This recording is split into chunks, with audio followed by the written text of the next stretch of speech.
दोस्तों, कलावंती सोचती है कि प्रथम आखिर कहाँ गया। राधिया यहाँ इतनी मुश्किल में है और वो कहाँ गया। वो तो पहले हर वक्त अपनी बीवी के साथ रहता था, लेकिन उसे ये बात बिल्कुल पता नहीं थी कि प्रथम कागजात ढूंढ रहा है, प्रॉपर्टी पेपर्स, और उसका बाबा भी वहीं साथ गया हुआ है। और राधिया ने भेजा है उन्हें वहाँ पर कि तुम लोग जाओ, वो पेपर ढूंढ कर आओ, मैं यहाँ पर इन्हें उलझाए रखती हूँ। और राधिया कोई खुशी से नहीं खड़ी थी उन ग्लास पर। राधिया को बहुत ज़्यादा दर्द हो रहा था, लेकिन उसे पता था कि सब्र का फल मीठा होता है और हमें ज़रूर मिल जाएंगे वो कागजात।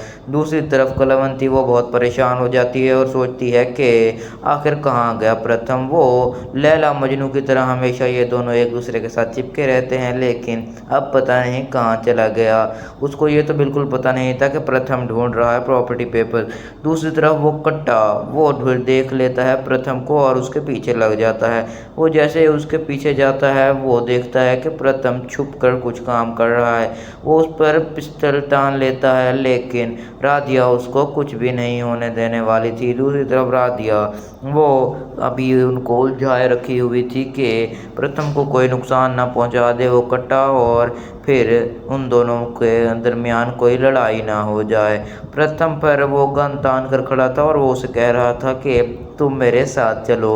तुम यहाँ पर क्या कर रहे हो? तुम्हें कलावंती जी ने कहा है कि तुम सफाई का काम करो और वहाँ पर तुम्हारी बेगमें अपनी सज़ा भुगत रही हैं, और तुम यहाँ पर आखिर कर क्या रहे हो? प्रथम कहता है मैं कुछ नहीं कर रहा था, मैं तो ऐसे ही यहाँ पर चल रहा था, हमें प्यास लगी हुई थी जिस वजह से मैं यहाँ पर जा रहा था। कलावंती देख लेती है और वो कट्टा को कहती है कि कट्टा तुम जाओ और जाकर सबको लेकर आओ, मुझे पता है ये लोग फिर से कोई ना कोई चाल चल रहे हैं। कलावंती उनको बुलाती है और कहती है कि मुझे तो पता ही था कि तुम लोग कलावंती सबको बुलवाती है और कहती है मुझे पहले से ही पता था कि तुम लोग कोई ना कोई कांड कर रहे होगे। तुम्हारा खाना पीना सब कुछ बंद, और तुम रहोगे भी आज से बाहर गार्डन में। अगर तुम घर के अंदर भी आए तो मैं तुम्हें जिंदा नहीं छोड़ूंगी। अभी तो मैं तुम्हें छोड़ रही हूँ क्योंकि मुझे पता है तुम्हें घर के कागजात बिल्कुल भी नहीं मिलने वाले। लेकिन उसे क्या पता था कि प्रथम ने ढूंढ लिए हैं घर के कागजात और उन्हें मिल गए हैं। वो बस अभी तक उसने फाड़े नहीं थे और उनको दिखाए नहीं थे कि कहीं वो छीन ना ले उनसे वो कागजात। लेकिन उन्हें मिल चुके थे क्योंकि राधी और प्रथम वो दोनों चोरी छुपे मंटू पर नज़र रख रहे थे, और पहले उन्होंने मंटू को बहलाने के लिए कहा था कि उससे बुआ जी ने सारी बात उगलवा ली है कि उसने कहाँ पर रखे हैं प्रॉपर्टी पेपर्स, लेकिन ऐसा बिल्कुल भी नहीं था। उन्होंने तो बस मोंटू से झूठ बोला था कि मोंटू उन्हें पेपर्स बता दे कि कहाँ पर रखे हुए हैं। प्रथम उसका पीछा करता रहा और उन्हें आखिरकार पेपर मिल ही गए, और वो लोग पेपर्स लेकर अब अपने पास रखे हुए थे। लेकिन राधिया कह रही थी कि प्रथम सर, आप ख्याल रखें कि कोई यहीं पर कलावंती या मोंटू देख ना ले कि पेपर हमें मिल गए हैं और अब हमारे पास ही हैं पेपर। दूसरी तरफ दादी की तबीयत फिर से ख़राब हो जाती है क्योंकि उन्हें बाहर रहने की आदत नहीं थी, और जिस वजह से वो बहुत ज़्यादा परेशान थी और उनको सचमुच का हार्ट अटैक हो जाता है। तो प्रथम कहता है कि तुम्हें शर्म नहीं आती? तुम देख सकते हो कि मेरी बूढ़ी दादी किस हाल में मौजूद है, लेकिन फिर भी तुम हमारी कोई मदद नहीं कर रहे। तो कलावंती कहती है कि दादी अपने कर्मों को भुगत रही है, तुम्हें कोई ज़रूरत भी नहीं है उसका कोई इलाज करवाने की, वो अपने आप ही ठीक हो जाएगी। तो प्रथम को बहुत ज़्यादा गुस्सा हो जाता है और वो कहता है कि तुम्हें मैं ज़िंदा नहीं छोड़ूंगा, बस एक बार पुलिस को आने दो। तो कलावंती इसने गुस्से में देखकर उसको कहती है कि ये कोई ना कोई कांड ना कर दे और हमें सचमुच में कोई फिर भुगतना पड़ ना जाए इसका अंजाम, और जिस वजह से वो उसे कहती है कि तुम बुला लो पुलिस को, जो करना है तुम्हें करो।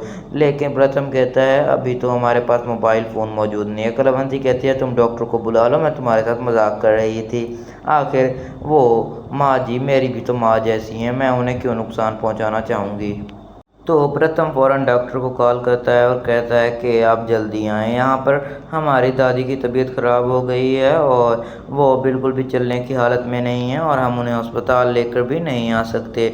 हॉस्पिटल से आप जल्दी आएँ, क्योंकि वो प्रथम का और उनकी फैमिली का फैमिली डॉक्टर था जिस वजह से वो आ रहा था जल्दी में, और उसने कहा। तो प्रथम कहता है छुप कर उसको कि आप अपने साथ पुलिस ले आएँ, हमारे साथ कुछ डाकू लुटेरे घर में घुस आए हैं और वो हमें बहुत ही ज़्यादा तंग कर रहे हैं। तो वो कहता है ठीक है, और मैं अपने साथ पुलिस भी लेता आऊँगा। कलावंती ये बात बिल्कुल भी नहीं सुनती और वो तो साइड पर होकर बात कर रहा होता है प्रथम, लेकिन फिर उसे टेंशन हो जाती है कि कहीं प्रथम पुलिस ना बुला चुका हो और पुलिस ना आ रही हो हमारे घर और फिर पुलिस हमें अरेस्ट कर लेगी। जिस वजह से वो बहुत ज़्यादा परेशान हो जाती है और कहती है कि प्रथम तुमने कॉल तो कर ली है, अब तुम्हें क्या ज़रूरत मोबाइल फ़ोन की, मुझे वापस करो मोबाइल फ़ोन। प्रथम कहता है हाँ ले लो मोबाइल फ़ोन, मुझे ज़रूरत भी नहीं है। तो कलावंती कहती है कि ठीक है, हमें मोबाइल फ़ोन वापस कर दो। जैसे ही डॉक्टर आएगा दादी को दिखाकर तुम लोग फिर से बाहर चले जाओगे। अभी तो हमने तुम्हें अंदर आने दिया है, लेकिन ऐसा बिल्कुल भी नहीं होने वाला। कलावंती कह रही थी कि अपने भाई मोंटू को दादी फिर से नाटक न कर रही हो कोई, और वो एक्टिंग करने में से पहले ही बहुत ज़्यादा अच्छी है। अगर वो फिर से नाटक कर रही हो और इन्होंने सचमुच में पुलिस बुला ली होगी तो हमारा क्या होगा। मोंटू कहता है कि ऐसा बिल्कुल भी नहीं होने वाला, इन्होंने कोई पुलिस नहीं बुलाई और ना ही हम अरेस्ट होने वाले हैं। तो कलावंती कहती है इनका कोई पता नहीं है, वो राधिया वो बहुत ज़्यादा चालाक है और वो कुछ भी कर सकती है। तो मोंटू कहता है कि तुम्हें तो ये बात पहले सोचनी चाहिए थी, अब तुम क्या सोच रही हो, और अब तो कुछ भी नहीं होने वाला क्योंकि उन्होंने कॉल कर दिए पुलिस को।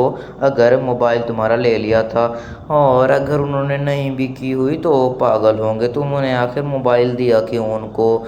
तो मोंटू की बहन कहती है कलावंती मुझसे गलती हो गई थी और अगर अब सचमुच में पुलिस आने वाली होगी तो हम क्या करें, तुम जाओ और वो पेपर्स ढूंढ कर आओ अभी और फ़ौरन इसी वक्त आओ। मोंटू जाता है वो पेपर ढूंढने, तो उसे वहाँ पर वो पेपर्स नहीं मिलते। तो वो भागा भागा आता है कलावंती के पास और कहता है उसे कि वहाँ पर पेपर नहीं हैं, मुझे लगता है कि तुम्हारे बेटे ने किसी और जगह छुपा दिए हैं। वो अपने भांजे को बुलाता है और उसे कहता है कि भांजे मैंने तुझे कहा भी था कि पेपर वहाँ से हिलने भी नहीं चाहिए, तूने फिर भी किसी और जगह पर रख दिए पेपर। तो वो कहता है कि मैंने तो पेपर्स को हाथ भी नहीं लगाया और ना ही किसी और जगह पर रखे हैं। तो मोंटू उसे कहता है अबे साले मैंने तुझे कहा था कि पेपर्स का ख़ास ख्याल रखना, आखिर पेपर जा कहाँ सकते हैं। तो वो कहता है कि मुझे क्या पता पेपर्स कहाँ गए, पेपर्स के बारे में तो आपको और मुझे और माँ को पता था, लेकिन फिर पेपर्स कहाँ चले गए। तो मोंटू कहता है मुझे क्या पता पेपर कहाँ गए, तू अभी जा और पेपर ढूंढ कर आ, अगर तुझे पेपर नहीं मिले तो मैं तुझे ज़िंदा नहीं छोड़ने वाला। मोंटू कहता है मैंने तुम्हें कहा भी था हम गलती कर रहे हैं उनको इस घर में रख कर, लेकिन तुम्हें तो अपनी ईगो की पड़ी हुई थी और तुम्हें उनसे बदला लेना था बस। तो वो कहती है नहीं ऐसा बिल्कुल भी नहीं था, मैं तो बस उस दादी पर लिहाज कर रही थी और इस वजह से उन्हें रहने दिया। अब तो मैं उन्हें सिर्फ सज़ा देना चाहती थी कि वो फिर से कोई और हरकत ना करें, लेकिन वो लोग सुधरने वाले बिल्कुल भी नहीं हैं। जब कलावंती ये बात कहती है तो मोंटू कहता है मुझे पता है वो लोग फिर से कोई ना कोई चाल चल रहे होंगे हमारे खिलाफ और सोच रहे होंगे कि आखिर कहाँ से वो पेपर ढूंढेंगे। अगर उन्हें सचमुच में पेपर मिल भी गए हुए तो अभी तो वो घर में ही हैं, वो क्या ही कर लेंगे हमारा। तो वो मोंटू कहता है कि तुमने मोबाइल फ़ोन देकर उनको बहुत ज़्यादा गलती की है, अगर उन्होंने पुलिस को कॉल कर दी हुई और पुलिस आ रही हुई तो हम क्या करेंगे। कलावंती कहती है कि ऐसा बिल्कुल भी नहीं होने वाला। दूसरी तरफ प्रथम जो इंतज़ार कर रहा था डॉक्टर का और पुलिस के आने का, तो वो लोग बहुत ज़्यादा परेशान थे कि अगर मोंटू को और उसकी फैमिली को पता चल गया कि हमने पुलिस को कॉल की है तो वो क्या करेंगे और हमारे साथ क्या होगा फिर।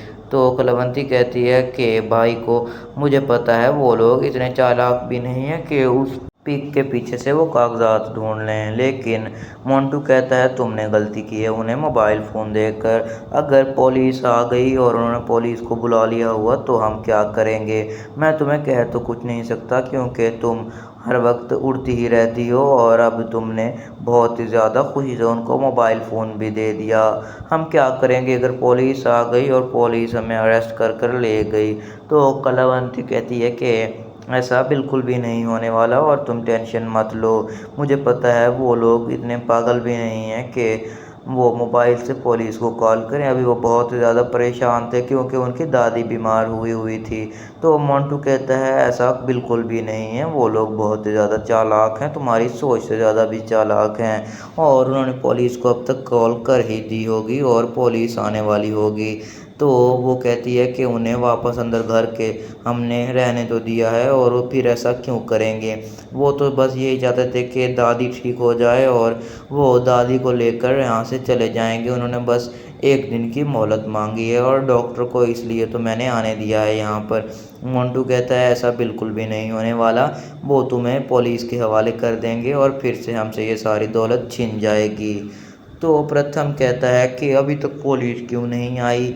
तो वो लोग बहुत ज़्यादा परेशान हो रहे होते हैं। तो डोर बेल बजती है। जब मोंटू का भांजा जाता है डोर बेल सुनकर दरवाज़ा खोलने, तो आगे से आ जाता है वो डॉक्टर और पुलिस ऑफिसर।